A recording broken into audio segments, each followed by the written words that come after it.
बरोबर. तर त्या 2012च्या त्या केस नंतर 2013 पासून मुंबई पोलीसमध्ये निर्भया पथक आहे, जे की फक्त महिलांसाठी 24/7 अवेलेबल असतं. 24 तास म्हणजे माहिती आहे आपल्याला, अगदी रात्री 12 ते सकाळच्या पहाटेच्या 6 वाजेपर्यंत. त्या वेळेमध्ये सुद्धा मी कसं सांगू पोलिसांना किंवा मी कसं घराच्या बाहेर पडू हा विचार मनात आणायचा नाही. डायरेक्ट 100 नंबर 103 नंबरला फोन करायचा. तुम्ही जिथं कुठेही असाल, पोलीस गाडी तिथं येणार. मुंबई पोलीस खूप अलर्ट आहे. तुम्ही भांडणं वगैरे केल्यानंतर कॉल करत असाल, गाडी येते ना कोणी केलं का नाही फोन, बरेच कॉल करतात. तर तुम्ही असंही तुम्हाला कधी अडचण असेल तर तुम्ही फोन केला तर गाडी येणार, किंवा तुम्हाला शक्य असेल तर तुम्ही पोलीस स्टेशनला येऊ शकता. ठीक आहे. तर आता तुम्हाला मी थोडक्यात एक केसेस सांगते आणि त्याचे लॉ पण सांगते की आपल्यासाठी आयपीसी मध्ये काय काय प्रोव्हिजन केलेले आहेत. आपल्याला जर कोणी छेडछाड वगैरे काढली आपली, आपण आता भाजी वगैरे आणायला जातो, किती जणांनी असं एक्सपिरियन्स केला, आपल्याला हात लावून गेला, इकडे तिकडे कोणीतरी हात लावतात ना, सगळ्यांना लावतात.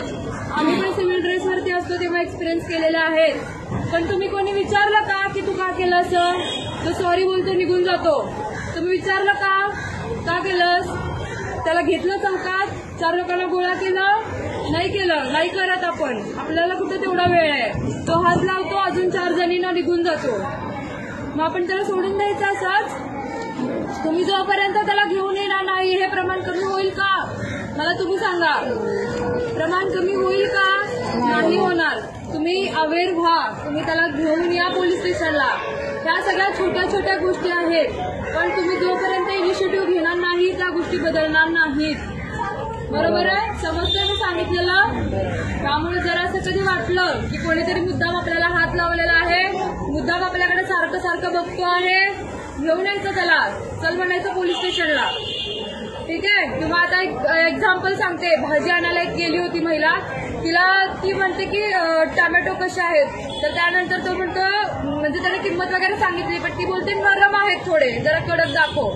मग तो त्याच्या सोबत जो मित्र होता त्याला म्हणतो की कडक पाहिजे त्यांना भाजून, म्हणून तो हसतो त्यांच्याकडे बघून. मुलींना भाषा समजते नाही, तिनं मग त्या लँग्वेजवरती त्यांनी हसून म्हणजे कमेंट करून हसले ते.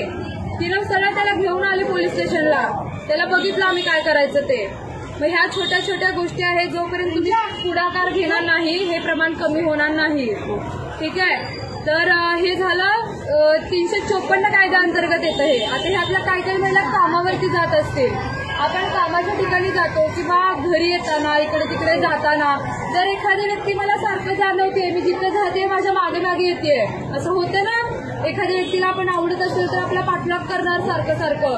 खास करून मुली ज्या 15 ते 20 वर्षाच्या वगैरे आहेत, सारखं त्यांच्या मागे मागे जायचं तर छान दिसते म्हणून, किंवा तिला बोलण्याचा प्रयत्न करायचा, तू छान दिसतेस, तुझ्याशी मैत्री करायची आहे. शाळेतली मुली सुद्धा. त्यामुळे आपण आपल्या मुलांकडे जास्त लक्ष द्यायचं. ते घरी आल्यानंतर काय काय करतात आणि त्यांची संगत कशी आहे, ते कोणाकोणाच्या सोबत असतात, त्यांचं फ्रेंड सर्कल कुठलं आहे. बरोबर आहे? पटते मी सांगितलेलं? आपली खास करून मुलगी सुद्धा काय करते, कोणासोबत बोलते का, बोलण्याबद्दल जुमत नाहीये, पण मुली काय करतात हे तुम्हाला थोडक्यात सांगते. थोडंसं व्हिडिओ कॉलिंग वगैरे करणं, किंवा समोरच्याने काहीतरी सांगितलं की तुम्हाला असले फोटो पाठव, ते हे करून फोटो पाठव. बरोबर? म्हणजे तुम्हाला समजतंय मी काय सांगायचंय तुम्हाला. थोडेसे कपडे वगैरे काढून फोटो मला सेंड कर. मग ह्या प्रेमात आंधळ्या असलेल्या पोरी काय करणार, फोटो पाठवणार. किंवा व्हिडिओ कॉलवरती काहीतरी त्यांचा प्रायव्हेट रूम असतील तर तिथं काहीतरी करत बसणार आहे उद्योग. बरोबर? स्क्रीनशॉट मारायला किती वेळ लागतो व्हिडिओ कॉल केल्यावर? मग ब्लॅकमेलिंग करणार परत, तुझे हे फोटो मी व्हायरल करेन, मग तू माझ्यासोबत राहा, नाहीतर मी तुझ्या घरच्यांना सांगेन. मग जबरदस्ती चालू होते ना, इथून ब्लॅकमेलिंग चालू होतं ना. एक्सपिरियन्स केला असेल कोणीतरी किंवा ऐकलं असेल, आजूबाजू कधीतरी घडलेलं होतं. खूप केसेस येतात या. त्यामुळे आपण चान्सेस नाही द्यायचा समोरच्या व्यक्तीला. खास करून आपल्या मुलींना तुम्ही सांगा की फ्रेंडशिप असते, फ्रेंडशिप पर्यंत राहा, पण प्रत्येक गोष्टीला एक वय आहे. बरोबर? मुली आताच्या काय करतात, किंवा मुलं सुद्धा 18 वर्षाची वाट बघायची, पळून जाऊन लग्न करायचं. बरोबर ना? आणि लग्नानंतर 1 वर्षाच्या तीच मुलगी येणार आपल्याकडे की आई बाबा मला त्याच्यासोबत काय राहायचंय. की जी मुलगी पळून जाताना म्हणते पोलीस स्टेशनला येऊन की माझ्या आई वडिलांपासून धोका आहे, मला या मुलासोबत राहायचंय. बरोबर? असंच करतात मुली. मुली. मला आई वडिलांसोबत नाही राहायचंय, मला ह्या मुलासोबत राहायचंय. आम्ही बघितलेलं आहे असं येऊन स्टेटमेंट देतात आणि मला आणि माझ्या नवऱ्याला माझ्या आई वडिलांपासून धोका आहे. ज्या मुलांनी तुम्हाला ज्या आई वडिलांनी तुम्हाला जन्म दिला, मोठं केलं, त्यांच्यापासून तुम्ही धोका आहे म्हणून सांगता. आणि 1 वर्षाच्या त्याच येणार की हा शिवीगाळ करतो, मारहाण करतो, मला याच्यासोबत राहायचं नाहीये. बरोबर? हे कशामुळे घडतं सगळं? मॅच्युरिटी नसते, आयुष्य बरबाद करून घेतलं. बरोबर? त्यामुळं मुलींना सांगायचं की तू जोपर्यंत स्वतःच्या पायावरती उभी राहत नाही, तुला लव्ह मॅरेज करायचंय ना, आम्ही करून देतो, पण तू स्वतःच्या पायावरती उभी राहा. तू जिथं म्हणशील तिथं लग्न करून देऊ. ते पळून जाण्यापेक्षा हे चांगलं आहे. बरोबर आहे? समजतंय? तर ह्या गोष्टी आहेत, थोड्या तुम्ही लक्ष द्या.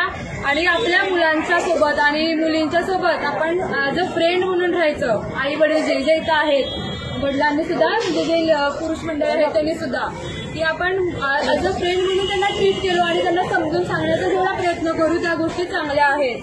त्या अभ्यास करत नाही म्हणून आपण ओरडा करतो, बरोबर आहे, पण तो पण एका लिमिटपर्यंत केला पाहिजे. नाहीतर त्यांचा इगो हर्ट होणार, मी घर सोडून जातो, मी घर सोडून जाते, नाहीतर स्वतःचं काहीतरी करून घेणार. मग सुसाईड खूप सोपा मार्ग असतो. बरोबर? 18-20 वर्षाची मुलं खूप सुसाईड करतात. आम्ही स्वतः स्टेशन हाऊसला मी 18 वर्षाच्या मुलाचं सुसाईड घेतलेलं आहे, पहाटे 3 वाजताचं. ठीक आहे? मग ते जे बघणं काय असतं, आई वडिलांची काय परिस्थिती असते, आम्हाला सगळं माहिती आहे. त्यामुळे थोडंसं त्यांना समजून सांगा, अभ्यास आता नाही करायचा आहे, ठीक आहे, राहू दे, नको करूस, थोडा वेळ खेळ, पण त्याच्यानंतर कर. ठीक आहे? हे थोडंसं आपण बोलायला शिकायचं आहे. आणि मोबाईलवरती गेम